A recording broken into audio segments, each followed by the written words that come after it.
doesn't cut you off. I know, because I hate that it does that. But hello, everybody, and welcome to episode 32. It's Wrestlemania week of Down Under the Ring podcast. It's me. I'm here, the Warship, joined today by not only Phid McAwesome, but Substitute Betson is here, not as a substitute today, which is crazy. Now, we usually go a little bit into it, talk about, we're going to talk about CM Punk, we're going to talk about The Rock and the Attitude Era, but then I usually say, Phid, how you doing? Let's see. Why don't you both tell me how you're doing at the exact same time? 3, 2, 1, go. I'll tell you what I will say. What a crazy WrestleMania week it has started off at. Like, it's only Monday in the States, and it seems we've got all the news happening all at the same time again. But that's been this last 12 months in wrestling, right? Seriously. When news happens, it's all the news all at the same time. Has been the most explosive 6 months of WWE television that I think we've ever seen. And I include the Attitude Era, I include the Golden Era, all of it, because every single week, anybody can be the main attraction of the show. It's crazy. And that's not even including what's happening behind the scenes or backstage. Mm-hmm. It's funny. It's crazy that you say that, like, people that shouldn't be excited are excited. The amount of people I know who are invested in this WrestleMania that have never given a shit about wrestling. Like, there's multiple things, right? Like the good storytelling, the amount of people I know who are like, I'm down for, I want to know what happened with Cody's story. These people had no idea who Cody was 2 years ago. But then there's the power of Dwayne Johnson as well, like undeniable at this point that Dwayne is filling seats. Right? Seriously, no, absolutely undeniable. And the thing is I've had mates who used to watch wrestling, and I'm talking 20 years ago. We kind of grew up watching it, and they've just, they're fallen away from it because music took over or whatever it is. I'm getting DMs all the time, like, bro, The Rock is the best heel going. I'm like, since when did you start watching again? Yeah, it's been a wild time. And look, there's so much to talk about with this. So as much as I care how you're doing, I think we should probably get into all of this because there's so much to cover. Like we've been saying, the wrestling world is just ridiculous right now. And one thing that we want to talk about here, which go ahead, Phid. I was just going to say, if it feels like we're covering a few different things that aren't just from the last week, there are points from the last fortnight. Because we didn't do a show last week. Life got in the way.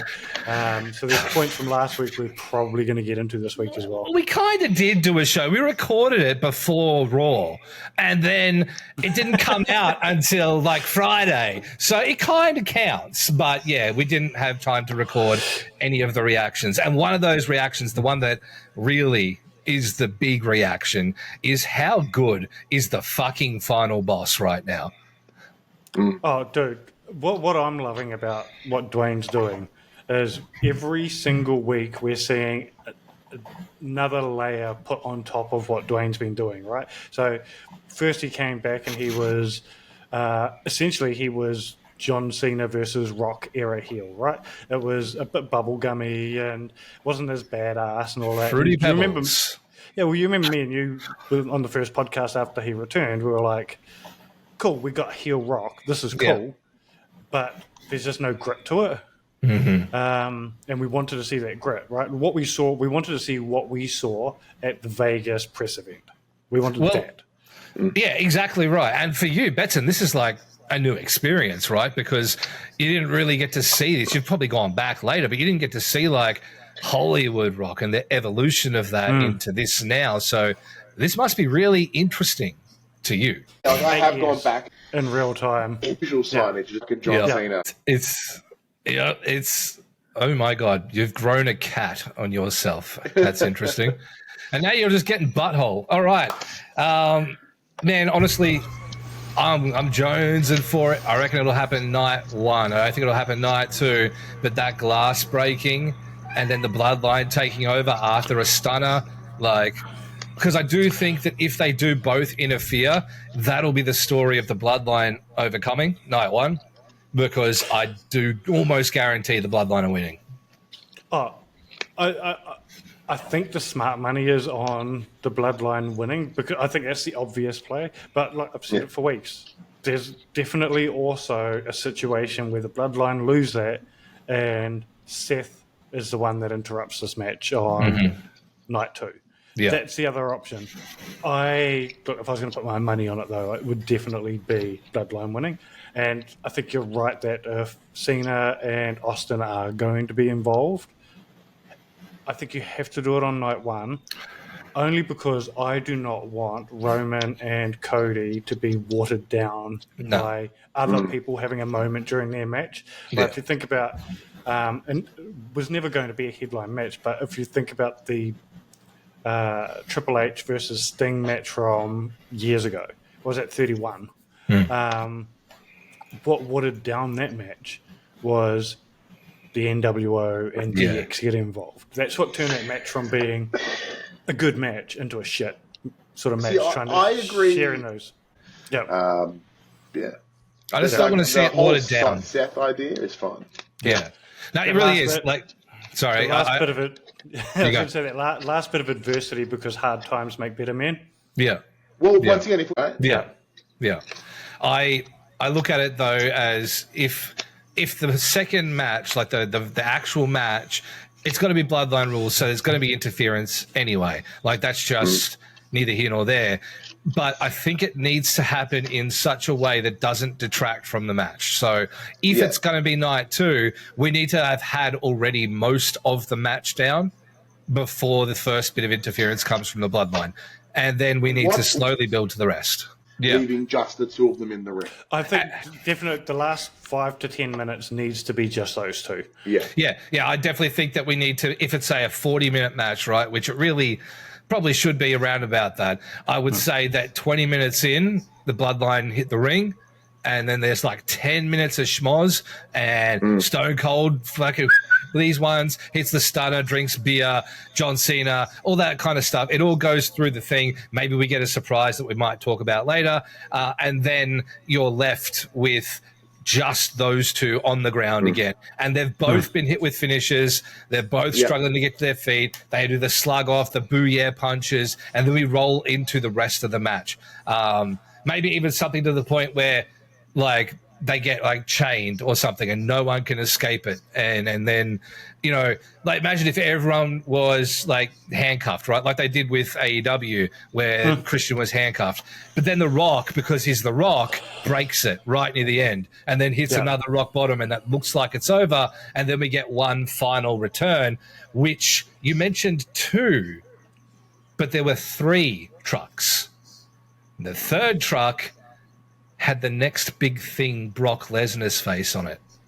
Now, he's been rumored to be coming back or to be on good terms for a return.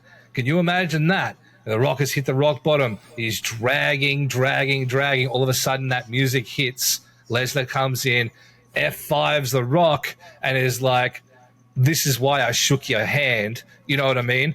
And then we go from there. It does water the actual finish down a little bit, but we close off lots of stuff. And because The Rock is one of those characters, he's the final boss, right? I remember playing Mortal Kombat.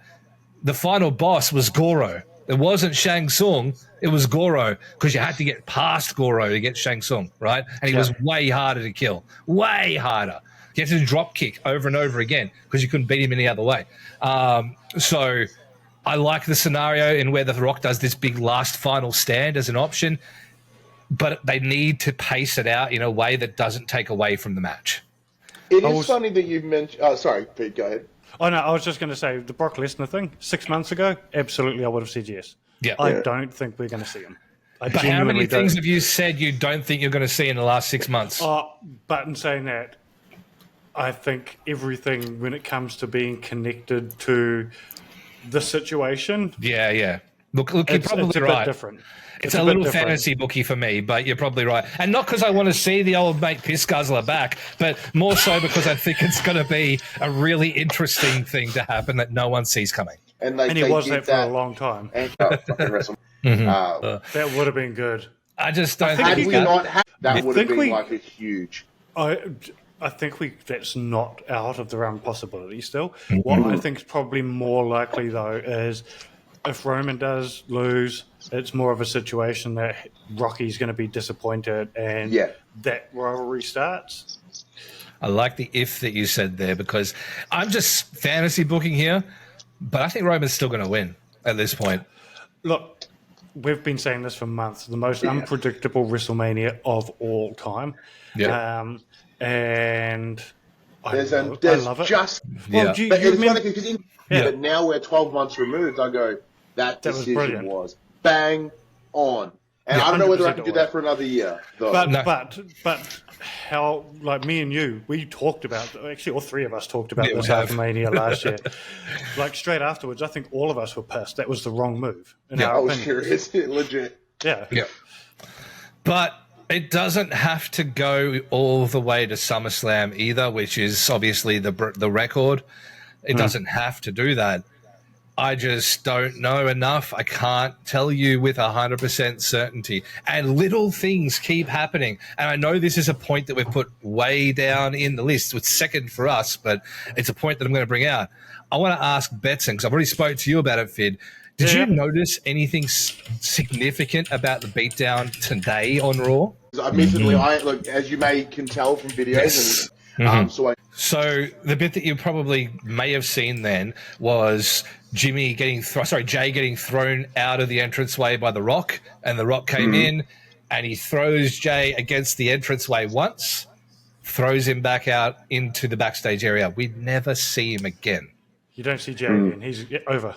And then 25 minutes beat down where they're whipping Cody, they're whipping Seth, they're beating the piss out of them.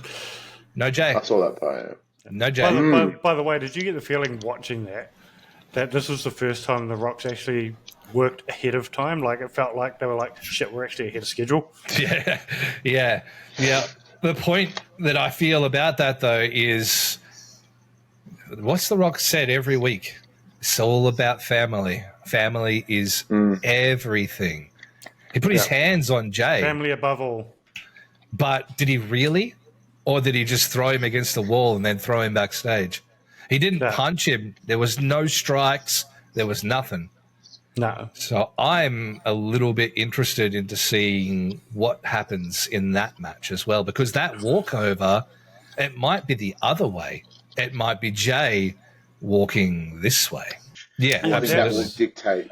And that's a very interesting point as well. And it was something that we were talking about literally just before you joined, Betson, is the outcome of that match. The Jimmy versus Jay match. Like, do we see that ending in one of them wins, the rivalry continues, or, as Shippy rightly brought up, one of them wins, the other one joins the bloodline?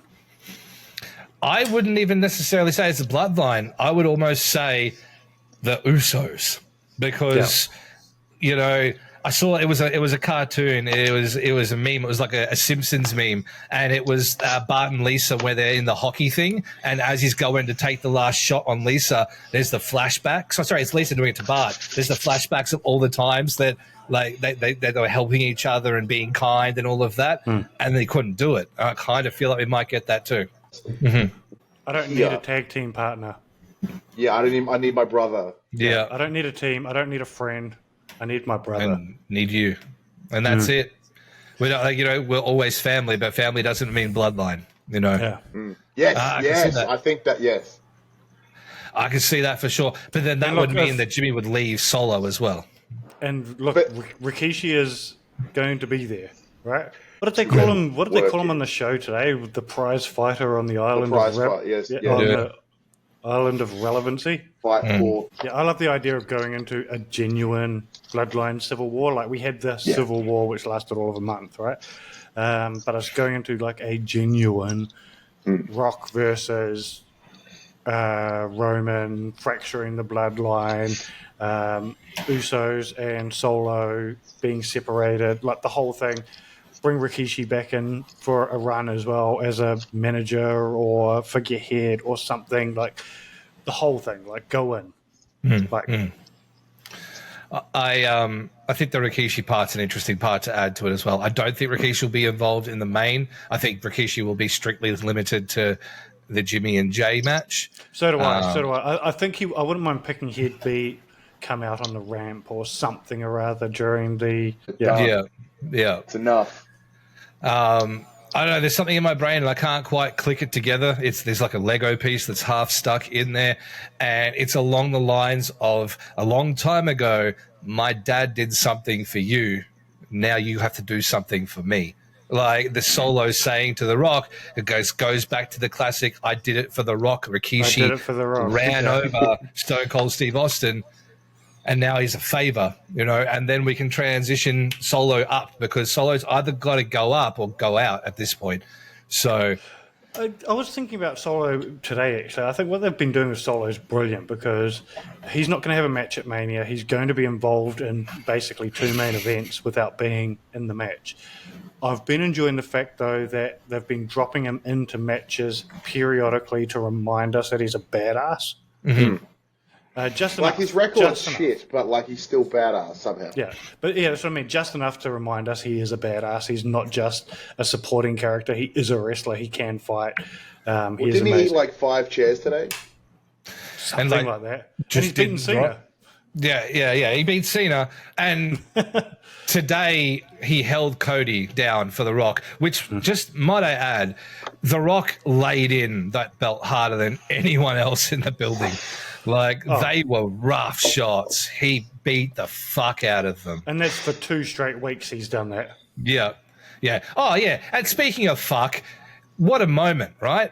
What a moment last week. We got a blade job. We got a backstage, and it wasn't censored. They spoke about blood. He picks him up. This is what happens when you fuck with the final boss. And it was like, what? This shit just happened. I love the fact that our show, which we decided was going to go PG, our podcast, we're no longer PG now. The Rock is changing it. Give a shit. It's not our fault. The Rock did this. But in saying that, is this the first time, like in the last 15 to 20 years, that a blade job has intentionally been part of a story? It's the first time in a very long time, because they were very much so, if you bleed, it's hard way, and please don't do that, for a very long time. But this was a very clear blade job. Oh, and then again, on today's show, they played the replay, and it wasn't in black and white. Like, historically, the replay is in black and white to hide the blood, right? Yeah. And it was in the intro of the show, so they didn't even wait until later on, until it's past the watershed to show it. It was like in the intro of the show. They were showing blood.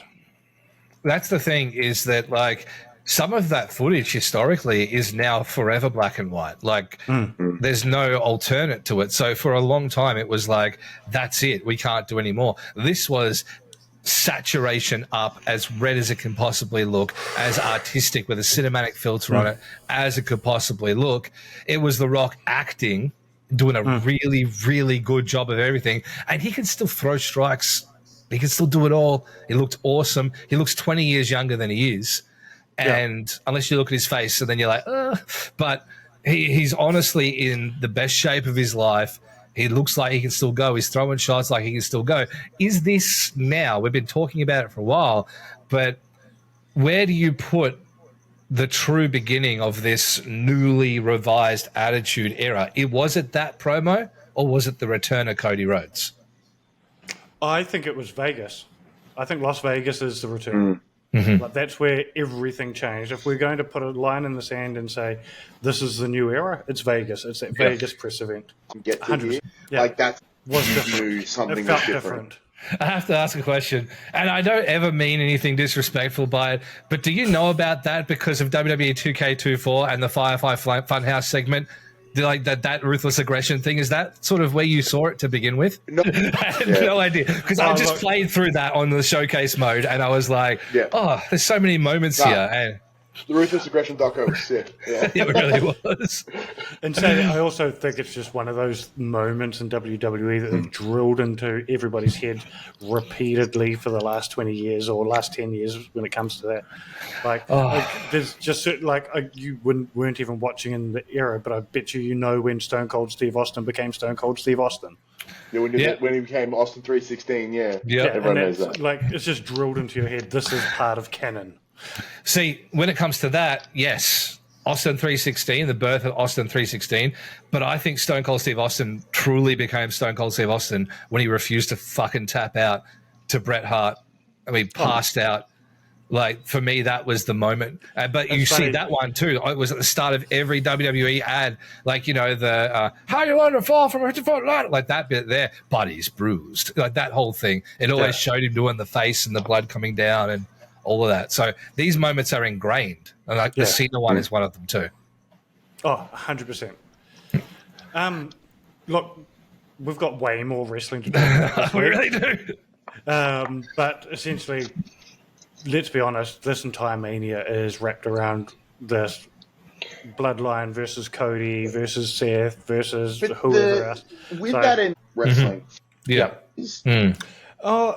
I can't really remember it being a thing. It was always very separate stories. Like, so is this a good thing then? I think it's a good thing. Is this complementary to that new era? I think it's a new thing, and I think it is a good thing because we are going into more of a cinematic crossover in our storytelling, right? Like, when you watch a movie, you've got plot, the main plot, then you've got plot B, plot C, whatever, and they're all interconnected.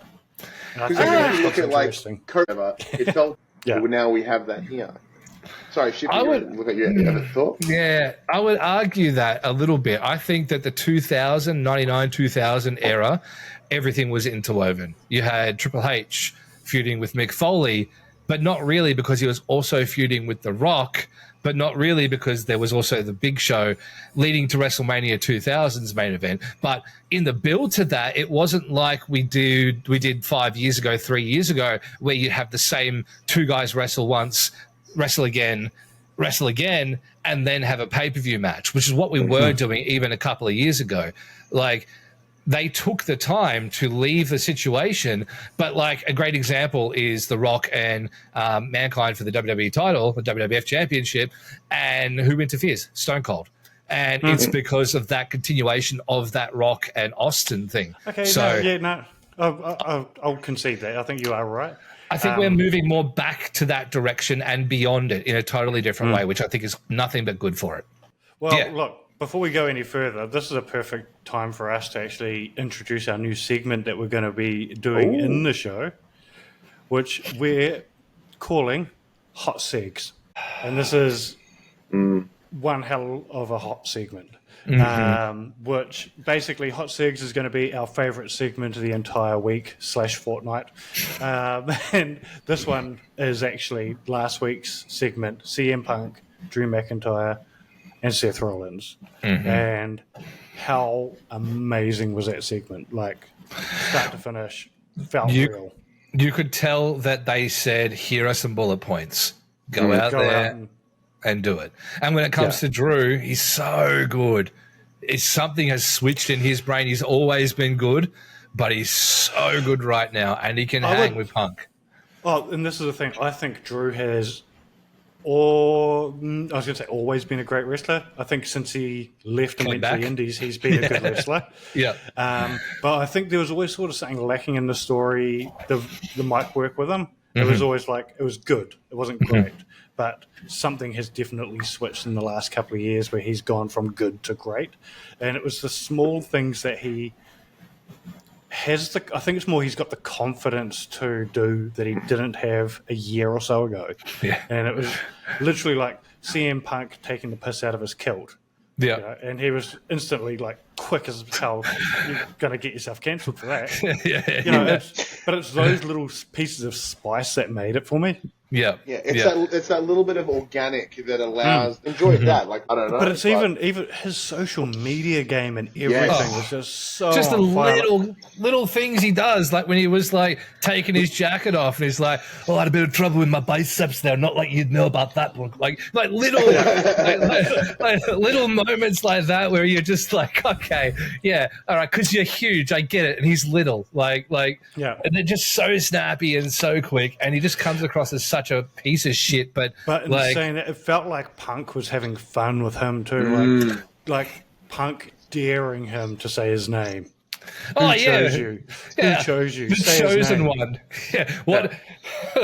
It did make me wonder whether that was something that they agreed to do or not, because the look on Drew's face was, shit, I opened myself up for this. Yeah, no shot. That was a gut shot, legit. Like there was no way he did that on purpose. Like, well, he knew about it first. Like, I think maybe Punk went, all right, fuck you then. I got something for that. Yeah, no, even just little things like where he's like, get in the ring, and then Drew was like, no, and then Punk laid down in the ring, and then Drew sat cross-legged on the table. Like, don't look at my kilt, it was so good. And the whole thing, and like, even when Seth came out, yeah, like Punk's reaction at that point was so good. It looked like a genuine, for fuck's sake, why are you here?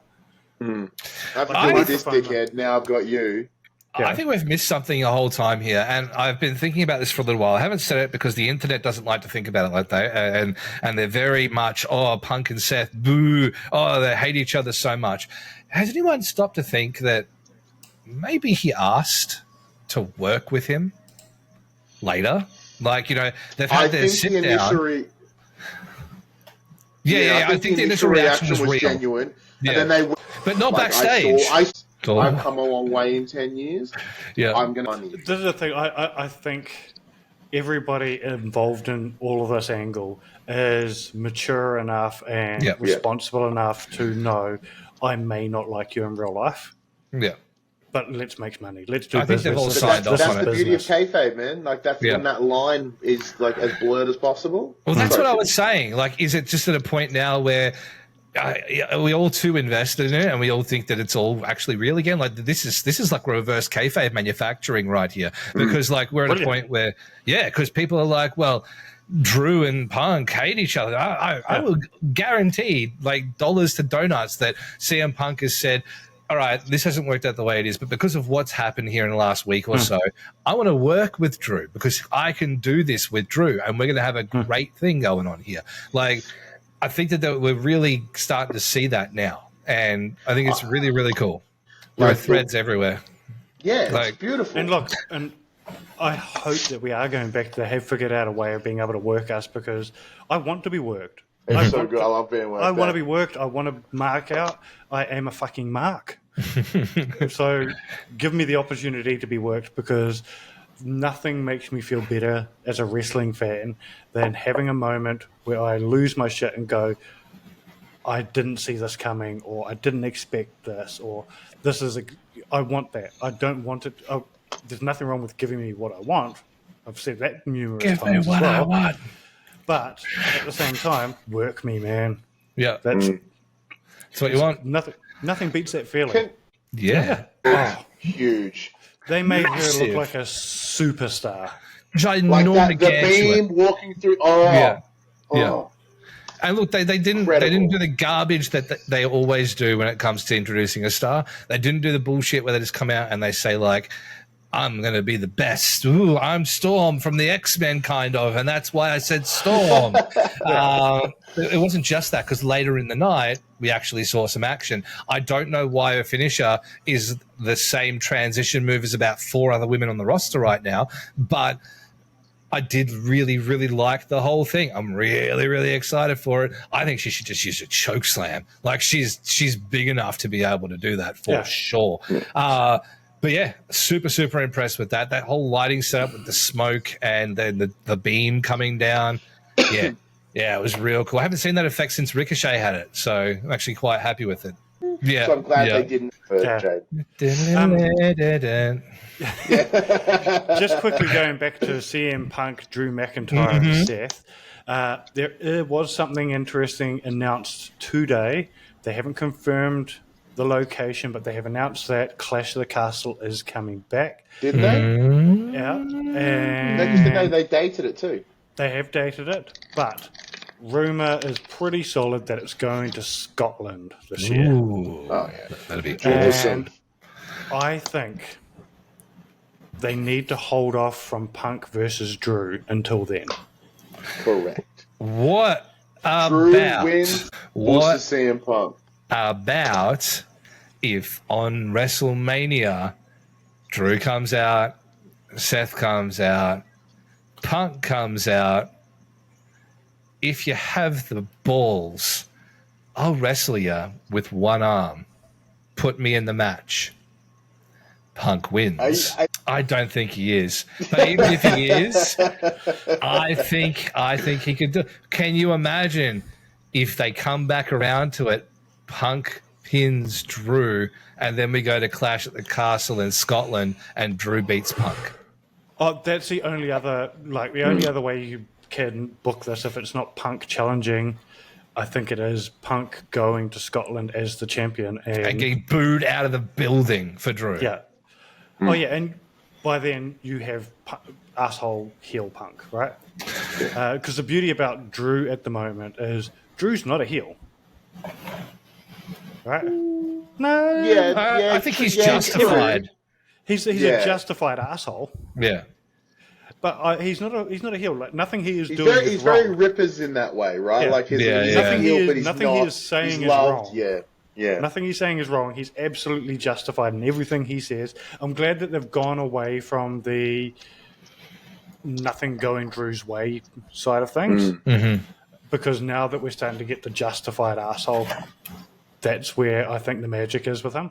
It means that when he goes to Scotland, it's not going to be weird when he's cheered as a good guy because he was justified this entire time. Yeah. And then when they go back to the States, you can make him full-blown heel if you really want. I mean, look, I can see either one of those things happening. I really, really can. I know it seems unlikely about the Punk thing. I mean, look, we've been saying for ages that he got ripped off with his World Heavyweight Championship match at Mania. He hasn't got to have his moment in front of a crowd. He's getting a World Heavyweight Championship match at Mania this year. But what do you think is going to be the better moment for him? Is it winning the secondary title at Mania, or is it winning the secondary title in his homeland in front of his people? I have my hand up. All right, no, changed my thing. Delete my prediction. Here's my prediction. Drew, if you're worried about CM Punk's injury being real, blah, blah, blah, Drew and Seth have a match. Drew wins the match, right? Damian Priest's music hits. He runs down. He goes to hand the case to the referee. CM Punk takes it, hits him with it, turns to the referee and says, well, he's I'd like to cash this in, please. I'd like to cash the money in the bank in. And then hits the go to sleep on Drew and pins him. There's precedence for that too. It's been done before. Someone else has used the money in the bank title, contract. Did I just book the fucking ending to the match? Maybe. Well, look at your face. No, I could just see him running down. He goes to do it, and he hands it. Maybe as he runs down, Punk undoes his shirt. He's got a referee shirt on, and he puts his head down, and he takes it. And he looks up, and it's CM Punk, and then he goes, bam. And then he turns to the referee and says, this, please, now. Yeah. It's possible. Shit. Look at your face. I love it. Look, that's the sort of. I'm hoping for some sort of swerves this year because I think that our problem with Mania going into Mania this year, if there's any problem, because I think it's almost a perfect Mania so far going into it, right? Almost, is it's all very predictable, but doesn't have to be. Like this is where the swerves can come in this weekend. You stole my moment. Literally takes his moment straight away from him. Yeah. I don't know, man. To me, that's the one. That's the one. I do like it. I've had some pretty... I hate that I like that so much. Right? And look, it does kind of bury Damian Priest, but I think he's going to get his back on that show anyway. They're going to still win their tag, so who cares? Oh, something interesting came out we haven't spoke about. We haven't written it down. It came out today on Raw that to win the tag match, both sets of belts have to be taken down. That's exactly what I said last week. The concept of one set being taken down by R-Truth and then the other set being taken down by the Judgment Day. And then R-Truth being like, hey, the Judgment Day, look, we won these. And then we have that. Like, you could easily split the belts. This is where you do it, right here. Two different teams are going to take those belts. Yeah. Guaranteed at this whether point. Whether it be two, it is splitting in the show. Needs splitting. Absolutely needs splitting. Right, where to next, Shippy?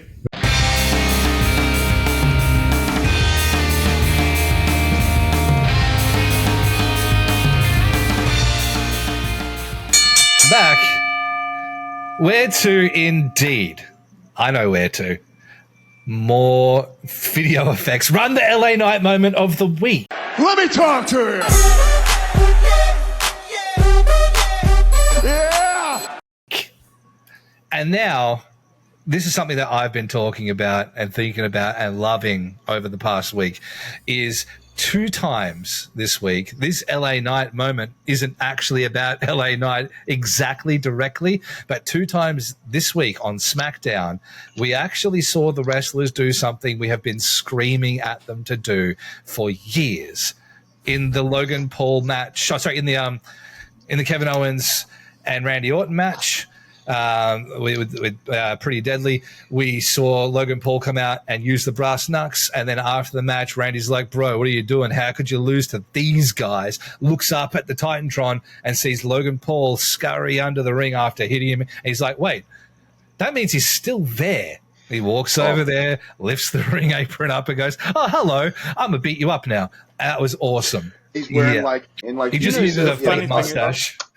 It's not very often I'm worked by the disguise gimmick, but that one actually got me. Like, I saw him for a second. I went, "Who the? Oh shit!" Yeah, like when he was doing the security thing. At first, I was just like, "Oh shit, that was weird." Yep. Yeah, and AJ's and then the guy who jumped the guardrail, I don't know if you saw, but on WWE exclusives later, it actually showed LA Knight go up to the guy as he's been dragging off, and he's like, "Here's some money, thanks for your help," and then like. The security took him out anyway. And he's like, have a good day. So, like, he planned all of it, which I think is really cool. It's really, to me, it's continuing to do something that we tout The Rock for doing at the moment, which is bringing back that Attitude Era. That is straight out of that playbook. That is out of Austin driving the Zamboni down to the ring and spraying beer. Like, that is 100% that. Not the Katie Vick thing, although it had a wig, but it's a bit different. So, like, this does beg the question: is why has AJ Styles done nothing about his home security? But, it reminds me of Home Invasion, the Stone Cold Steve Austin and Brian Pillman segment, where Brian Pillman pulled a gun and they got in a lot of trouble for it because he shot the window. But it's the same thing. We've been talking about LA Knight being The Rock for such a long time that we didn't actually realize he's kind of becoming Stone Cold Steve Austin. Yep. He's got those kicks in the corner. Is there, It's the same voice. He's doing the same things now. Even the stunner is pretty similar to the BFT. So I think as his star begins to get further and further along, we're going to see more of that Stone Cold come out, which I really like. And he needs to go over at Mania. This is his moment. He needs to. Like, AJ does not need this win. No, not even a question. If AJ wins, like I said in a joke, and I honestly, seriously don't even think it's going to be a thing, but if AJ wins, it will be because WWE and New Japan are more friends now than AEW and New Japan, and Tama Tonga will bring the Bullet Club and join everyone back together with AJ and the OC. Imagine how wild it would be actually seeing the Bullet Club logo on WWE. Right. Because you have the OC come out first. They're like, AJ, what are you doing, man? And then, bam, the Bullet Club logo, and they just stop, and AJ stops, and everyone looks. Like that. Yeah, and meanwhile, Tony Khan will be sitting in Jacksonville crying, go, that's my thing. It's because of the stardom issue, right? Like, because of the stardom problems and everything that's going on with that side of things, apparently the relationship is a little bit rocky, So it'll be interesting to see. I don't think that's going to happen. That's just me being dumb. Because at the end of the day, casual WWE nerd, nothing like indie wrestling Giga Chad, like they're not going to understand. They're not going to understand who these people are. This is the thing. I don't think they will understand the people, but they would understand the logo. They know that logo. Yeah, they will know the logo. And the same. Yeah, 100%. No, I do agree with that too. So it's interesting. I don't think that's going to happen, but it's interesting. I just had to bring that up because those two moments, to me, we've been talking about this since forever, since the Attitude Era. Like, why do they just not look there? Why did the referee count 3 when the guy clearly had the tights, and then the referee turns around and sees a Tron? Why doesn't he immediately reverse the decision? You know, we've been talking about that for years. So it was cool for them to pick up. I don't maybe think we needed to do it twice in one show, but I really like the fact that they did as well. It's those small things of making shit make sense. Yes, yeah. Look, I think maybe the relationship with TKO can only help with that because they're trying to present this real element to it when it comes to the UFC and everything like that. And, you know, we're getting a big, gigantic Prime bottle on the ring at Wrestlemania this year. So I think that we're going to see a little bit of crossover like that. Yeah, I know. I did too until I started talking about it. Yeah. All right. So while we're moving along here, let's see how I transition with this. I've already ruined it because I'm talking about it too much and I'm still talking about it now and it's no good. So let's just say Uncle Howdy. Bro. Uncle Howdy. Taylor Rotunda, return imminent. According to the documentary that came out on the life of Bray Wyatt, we got a little bit of a teaser at the end of it, suggesting, and I believe Bleacher Report has also reported, maybe it was Meltzer or Sean Ross Sapp, no, it was Fightful. I'm almost positive it was Fightful. Fightful, yes. Okay, so they reported that it wasn't just a teaser, it's an imminent return of Taylor Rotunda, the former Bo Dallas / Uncle Howdy. I think that's really cool and really interesting. I'd love to see him get an actual monster push. You could coincide with the return of Braun Strowman. I don't want to just make a Wyatt family 2.0, but man, I'd love to see them red circles out there. You know what I mean? I think there's still a lot of space for that gimmick. So I don't know. What do you guys think? We've got no Dark Spooky Boy anymore, right? Final Testament. Like I said, we've got no Dark Spooky Boy at the moment. But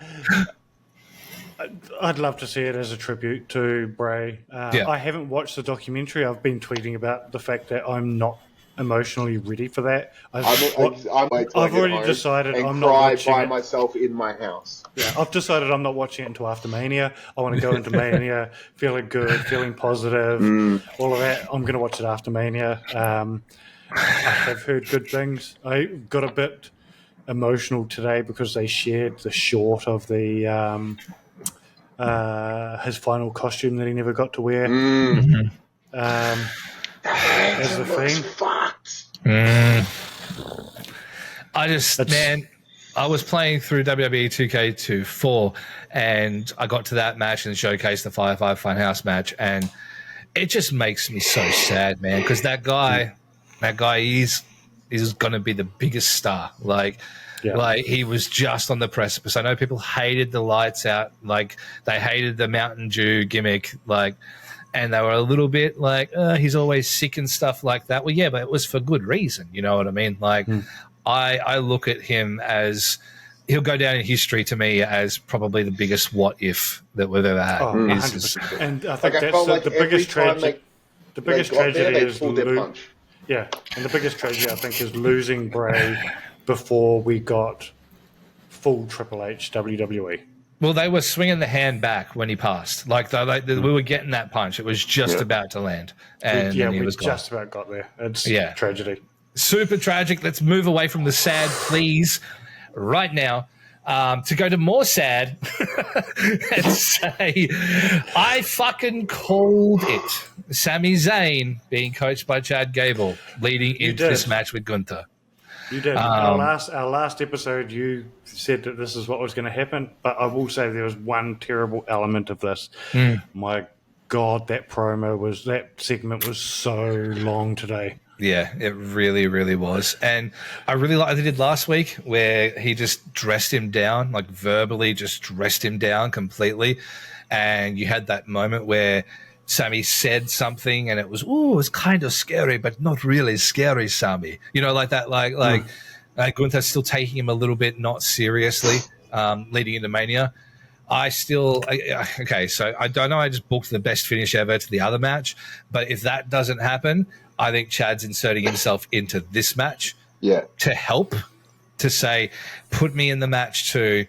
I will help you. We can beat Gunther together, and then Chad Gable turns heel and wins. Yeah, and that's the only other way. But you can't do it twice on the card. And if I'm choosing one of them, I want the other one.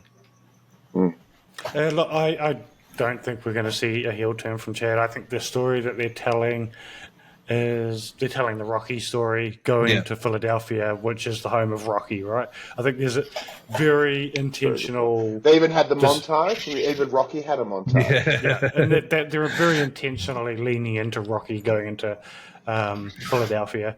And I don't think he's going to win. I think this is Rocky. He's not going to win it. Yep. So my theory is that this WrestleMania weekend you can't lose both streaks. Yeah, that's a good point. And we also need, we've been saying this about the Bayley Io Sky match, we need to not get everything we want. So I think that Gunther's going to retain the belt, and I think we're going to continue to see him. He's going to take it to Berlin. Yeah. I think he'll probably drop it there. That's right. Even though he'll be super loved there, that's a good time for a heel to take it off him, though.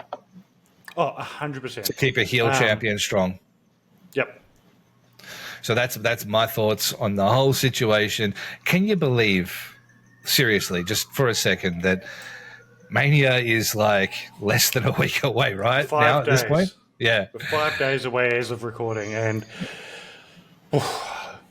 amazing. Like, I'm so hyped for it, honestly. I haven't been this hyped for WrestleMania in you're years. Excited. Feel these nipples. Like, just feel these nipples. Yeah. I tell you what, my biggest disappointment of this year is there's no official watch party. I want to fly to Sydney again. We had so much fun last year. But this is the Mania where I'm going in hyped. Imagine watching this with a bar full of people. Yeah. It would have been amazing.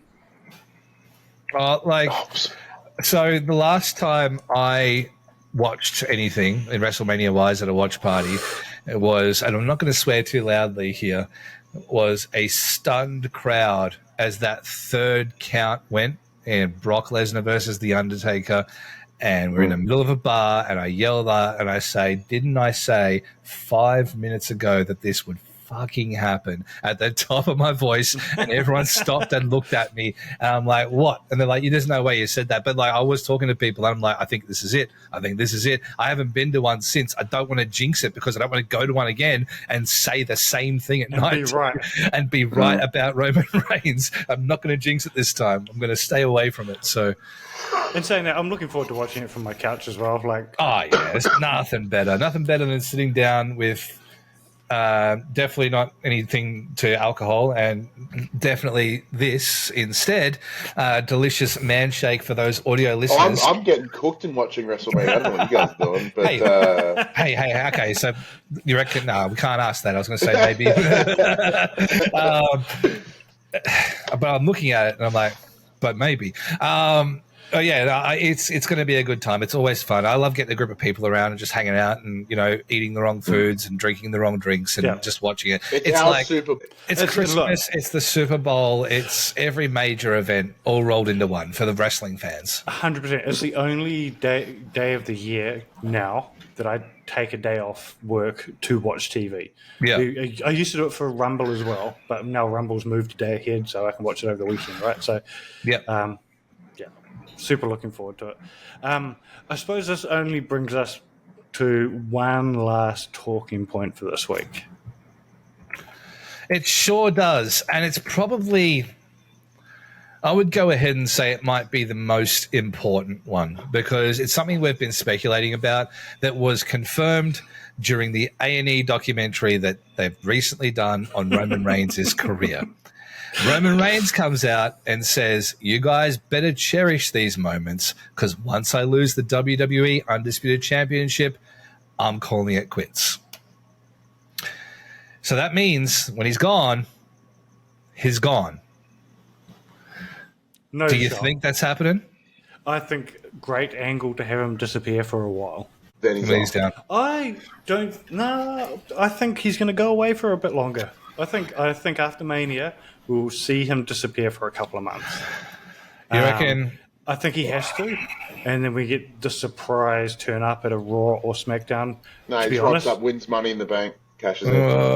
Actually, If he loses at WrestleMania, I don't think we see him again till January 1st. I don't think we see him again till day one. Just like The Rock showed up at day one last year. The debut of Netflix. I think he shows up on day one. And he comes out and he says, we've got unfinished business with one person in this building. And everyone's like, Cody, Cody, Cody. And it's like, it's not Cody. It's The Rock. Yeah. Well, is that he will look. He wants that match, man. I think he'll disappear as well. I think Rocky will disappear, maybe pop up between now and January. He is not missing the debut as a shareholder, as the final boss, as the biggest star on the roster. He wants that match. Like he's not missing the debut on Netflix. No shot. And I think that could mean. And look, WWE will be wanting to pop the biggest rating possible on Netflix. With the biggest stars they can. And that is still and apparently always going to be The Rock. So I do think that will lead to Cody versus The Rock at SummerSlam, though, if that's the case. Yeah. Yeah, and now let's talk about the real biggest thing, because that was a red herring. Yeah, look, the most surprising news, did not expect to be waking up to this morning. Go home Raw today, I was expecting some big news. I was expecting a decent build-up, knowing that The Rock was going to be on the show. To be honest, I was expecting to wake up to a 20-minute Instagram video. Yep. What I wasn't expecting was a 2-hour interview with CM Punk on Ariel Helwani's MMA Hour. Go and watch it if you have not. I have no doubt everybody's watched it by now. Yeah. Was that after I messaged you? Yeah. I saw it on Twitter. I was like, shit. Yeah, I woke up to it. It was just gone live. I think I saw a tweet. It was just like, we're going live. We're going to have CM Punk on. And I was just like, oh, this is going to be good. Mm-hmm. And then he just started going and opening up. Like, this is what gets me, right? This episode of MMA Hour was clearly WWE sending 2 of their biggest stars to sell, 3 of their biggest stars, to sell the pay-per-view. But we ended up getting something that was, Punk talked about WWE for the first 40 minutes, I think it was, talking about his return, confirming that, he didn't sign his contract until he walked out on the show. Didn't tell anybody, talked about going back and visiting while he was signed to AEW, all that sort of thing. First 40 minutes talking about WWE. But then we get basically confirmation of everything we'd heard, all the background story. He goes in talking about the issues with AEW, what happened backstage with All In London. And he gives details, which was surprising. He gives his opinion on Tony Khan. He gives the backstory on Hangman Page. He goes in. The only thing that he does not talk about, because apparently it's the only thing he's signed an NDA for, is Brawlout. Yeah. But he did say he signed that NDA not to protect anything that he did, which I found super interesting. It's like, it's not to protect anything that I did wrong. I can't talk about what the other guys did. What is it that he said? He said people have NDA not because they have to not talk about something, but because they don't want to talk about something. So it's obviously something that's pretty serious that other people don't want it to be out in the world. Well, the other one was he also went in on Jack Perry as well. What I did love, though, is he put over Danhausen, he put over MJF, he put over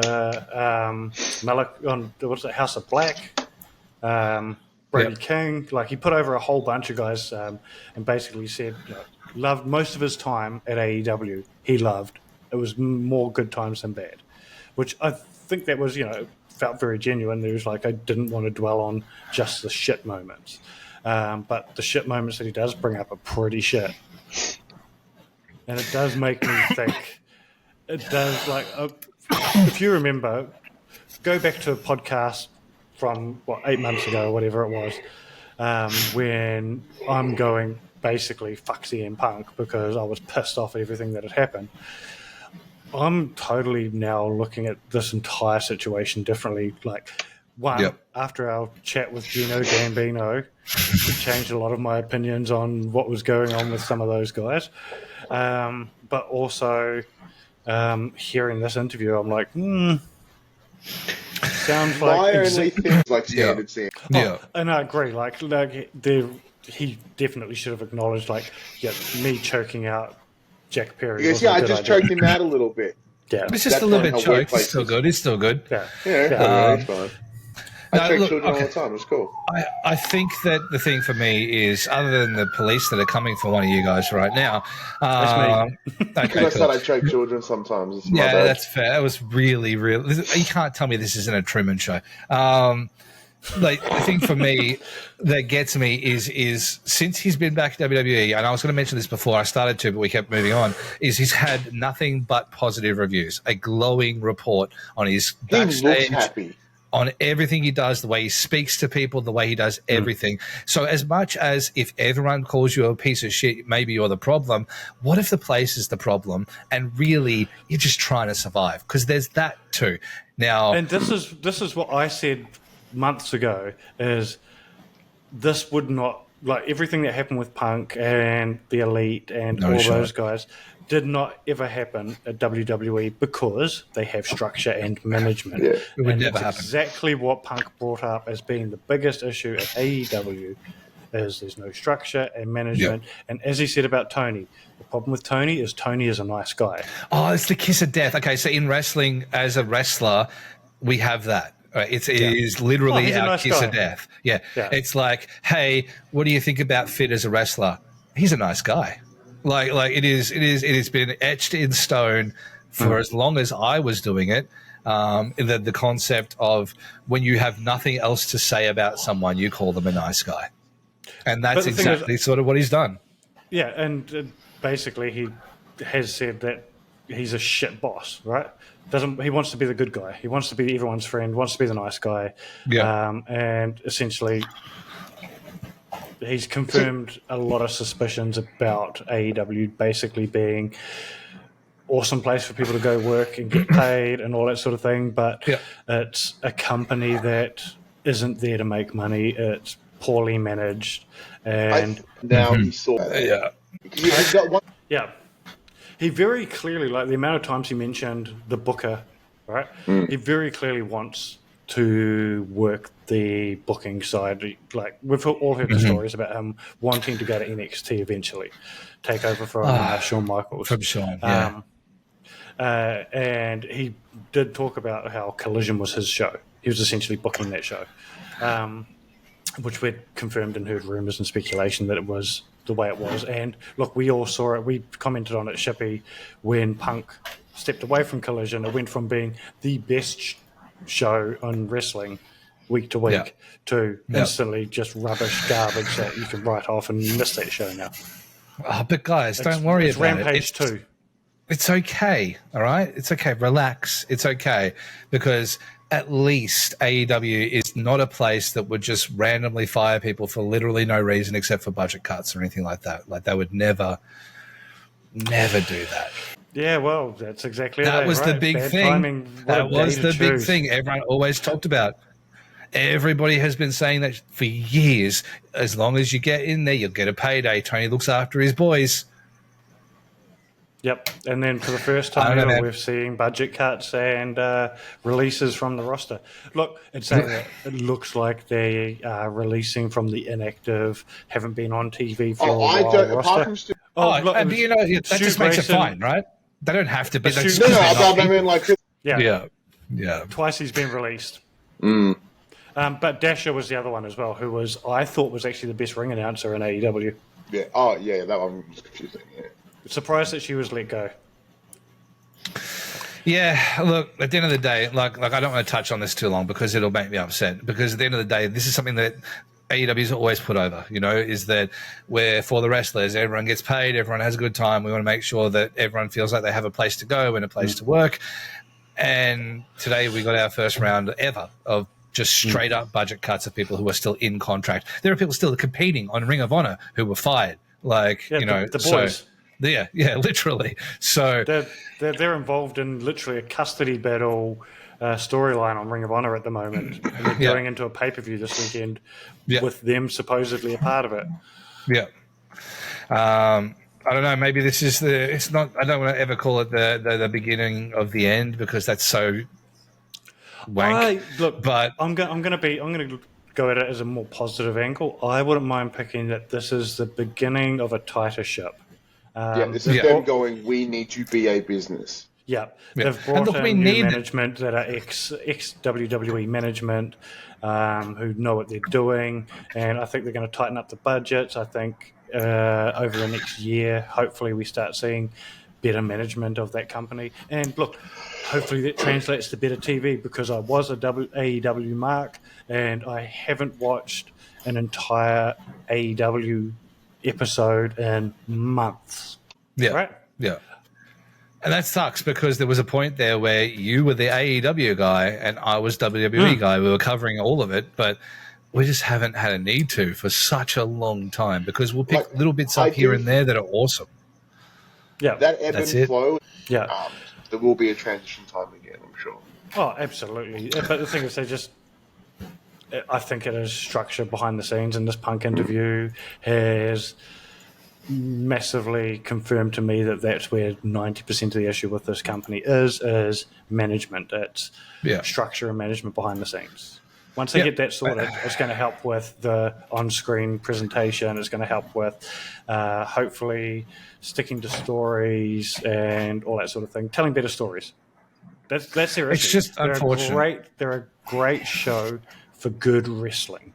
It just sucks that we're here, like, in this now, you know, like, what is it? What's his name? Anthony Henry, one of the releases. It's like a broken jaw, like, can't work and fired. Like, not even WWE does that. Yeah, look, I have heard, heard on another podcast today that apparently Tony's continuing to pay him out to the end of his contract. He's released him, but he's going to continue to pay him out to the end of his contract, which, if that's the case, good guy, Tony. Yeah, good guy, Tony, if that's the case, for sure. Doing. Yeah, I don't know. There's a real weird feeling where I'm really uneasy. And maybe it's just because it's WrestleMania season and we're all pro WWE, but there is a little bit of unease here. And again, this is exactly what we've been saying for almost the entire time we've done this podcast, is this one man moves the needle. This one man shapes wrestling right now. And that's CM Punk. Like, undeniably so. Look at the segment from Raw today with The Rock and Roman Reigns beating down Cody, beating down Seth. It was a massive CM Punk chant.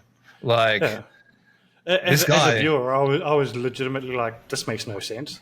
Is it just because you know he's in New York? Yeah. I don't know, man. There's something about it, though, because anytime he does anything, it makes a difference.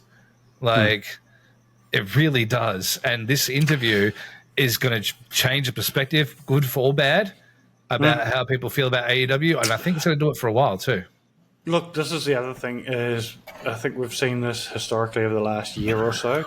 Every time AEW gets some bad PR, whether it be something CM Punk's done backstage or CM Punk doing an interview, it genuinely does force AEW to make structural changes. Like the first event with Brawl Out, we saw them, we need to put people in place to do talent relations and all that sort of thing. So they did that. But once again, better or worse, it was Punk who made those changes. Look, at the end of the day, this is just a really exciting time to be a wrestling fan. And honestly, guys, through all we've done, all we've spoke about here today, this is a long-ass podcast, and I don't think we're going to be able to do much without repeating, but there's still so much to talk about. We haven't spoken about Rhea Ripley. We haven't spoken about the Io Sky Bailey match. We haven't spoken about the tag team. None of this stuff, really. We've touched on a few things here and there. You know, there's so much. Got to rock up. No shot. No shot. But yeah, there's so much, and we could literally spend another 2 hours just covering the entire card because it is a banger of a card. Yeah, we could do some shotguns. You want to get that up and rolling? We could actually do some shotgun stuff. I literally have the card right in front of me. All right, well, let's you read them out, and we'll knock them down one at a time, and you also have to knock them down. When I say right in front of me, it also means I have to remember where I saved it. There we go. All right. I don't have it in what day it's going to be on, but I have the card in front of me. Mm-hmm. I'll name the match. You guys tell me who you think's got the win. All right, ready? Undisputed WWE Universal Championship, Cody Rhodes and Roman Reigns. Let's start here. Cody. Yeah, I'll be I'm going contrarian. with my heart on this one. I'll be contrarian just for the sake of it, even though I know I'm probably not going to win this one. I'm going to say Roman. Okay. But yeah, I'm potentially ongoing predictions thread. Yeah, I said, I'm going with my heart on that one. Okay, then we'll go down the card. Dragon Lee and Rey Mysterio versus the Judgment Day / LWO tag team of Legado Dom. Day, Judgment Day. Yep. I think they're winning. I think. Oh no, man! It's supposed to be Snapfire. Fuck. You go first. Okay, I'm going to go Ray and Dragon Lee because I think it's going to be a moment for Dragon Lee. Unless, and here's my caveat: Andrade. He's been talking to the Judgment Day lots. There's every chance Andrade's the deciding factor, and he signs with Legado del Fantasma / the Judgment Day. Yeah, but it's a possibility. I still think we're probably going to get that maybe post-match. And, you know what? No. I'm going to go with those guys because I can see them all standing over like a beaten Rey Mysterio. Okay. Mm-hmm. Undisputed WWE Tag Team Championships. Can you give me the competitors, please? I can. We have The Awesome Truth. We have A-Town Down Under. We have... British Strong Style, because I refuse to use her other name. We have D-Generation X / DIY. We have The Judgment Day, Finn Balor and Damian Priest. And we have The New Day. I think the titles are getting split, and I don't think we're getting the trios thing like we spoke about recently yet. I think they'll do that, but not at this stage. So I think we will probably see the Judgment Day retain one set and the Awesome Truth win the other. I think that the Judgment Day will stay on Raw. Yeah, I have the exact same. Yes. Look, I'm going to triple down on that one. I'm with you on that one. I think it's exactly it. It's the only one that makes sense to me. Yeah. Okay, WWE Women's Heavyweight Championship, Rhea Ripley versus Becky Lynch. Ripley, no question. Yep. I love you. Becky. Just remember, Demi has your phone number. Yeah, it's true. Remember, she put you over. She did. I will say Rhea Ripley because I think the other match is going to have a sad ending. Yep. Oh. Okay. LA Knight versus AJ Styles. LA Knight. Let's do this on 3. 1. Go on. Okay. 1, 2, 3. 2, 3. LA Yeah. LA Knight. Yeah. No, I think I can't yell too loud. No, I think Jey he's Uso definitely versus Jimmy Uso. Jay. Yeah, Jay makes sense. Yep. The 6-woman tag match, Naomi, Bianca, and Jade versus Damage Control. I think there's no way that Jade loses her first match. I agree. But I want my girl to win. I want Dakota Kai to get a dub at WrestleMania. Look, if she comes out representing New Zealand in her gear, I'll be stoked. But I think Naomi, Bianca, and Jade have got it. Yeah. Jade has to have a big moment. Bianca Belair hasn't really got a match at WrestleMania, like a proper match. She's in like a 6-man schmoz. Yeah. So, But, you know, matches. Yeah. Isn't it crazy that we haven't even got the women's tag titles on the line? But they're putting in a multi-match. Yeah. And I think apparently Oscar's a bit busted. World Heavyweight Championship, Seth Rollins versus Drew McIntyre. CM Punk. I think Drew's got it. Yeah. Drew, then CM Punk. All right, Kevin Owens, Logan Paul, and Randy Orton for the United States Championship title. This was actually kind of hard. Logan Paul, And I think it leads to Kevin Owens and Randy Orton. They're too buddy-buddy at the moment. I love it, though. It's so much fun. Oh, I agree. But I also think that they're going to fuck each other out of the title. But Randy could win. But I think Logan's going to win. Yeah. Dutr versus Sami Zayn. Gunther. The Ring General. Yeah. All right. Women's Heavyweight Championship, Undisputed Heavyweight Championship. Io Sky versus Bayley. I think for me, this one's going to be the... everyone's going to want Bayley to win. I think Bayley loses this. I think Io Sky. Yeah. Of night one, the tag team match, Bloodline of Roman Reigns and The Rock versus Seth Rollins and Cody. Bloodline have to win. It has to become Bloodline rules. Cody. Ooh. I think Cody eats the Bloodline, but Seth. Oh, interesting. Okay, I think Cody eats the pin to The Rock. Oh. Further setting a little bit of a split with Roman because he didn't do it. Okay, so this is what I was thinking was Rocky will go over Cody as well. Yeah. And then he's going to proceed to walk up to Mama Rhodes and bash her fart box. For the non-Australian listeners / viewers, Google that one. Do not Google that one. No, I think he's gonna head over, hand the weight belt over to Mama Rhodes and Brandy, and fuck it, Pharaoh's going to be at ringside as well. Yep, I think that'd be awesome. In fact, but you can never hurt Pharaoh, so we can't have Pharaoh get kicked or anything like that. Fuck your dog. No, All right, so we'll stay tuned and see how we did, because right now I'm literally, you probably noticed if you're looking exclusively at me that I've just looked with this bewildered face, and I'm actually looking at the matches as we're talking about them, and I don't have an answer for you. Everything I've said is just off the cuff, but literally every single match that we've just done could go. All right, so look, no Australian wrestling this week. I'm very sorry. I know we've said that for like 3 weeks in a row. But look, there's more important things happening this week. It's WrestleMania week, man. It's been WrestleMania season. CM Punk did a podcast.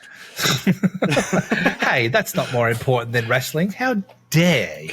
I'll defend Aussie wrestling till I die. But honestly, it was just, there's too much going on. There's too much. Yep. We can't cover everything. As we keep saying, though, if you are a wrestler in Australia and you want to have a talk to us, let us know. We'll talk to you on the air. But hey, thank you for listening. Also, guys, thank you both for joining today. Substitute Betson not being a substitute today. How was that? How do you feel? Yep. Sitting in a hotel room. Yep. I appreciate the invite. Thanks for having me. Well, look, I think it only makes sense that next week we get you back in your studio and we do a roundup of everything that happened over the weekend and make it a two-parter. You can find us at DWN Under the Ring, or me at Warship_Warship or TheWarship, literally anywhere. Hey, well, if you look up Shippy, you can find him. You can find me pretty much everywhere. And hey, if you play WWE 2K24, why don't you find us there as well? You'll find me. And me, and Allfit. All of us.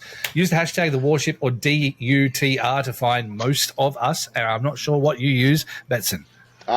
Just Betson or Popsy. That was nice. mine too.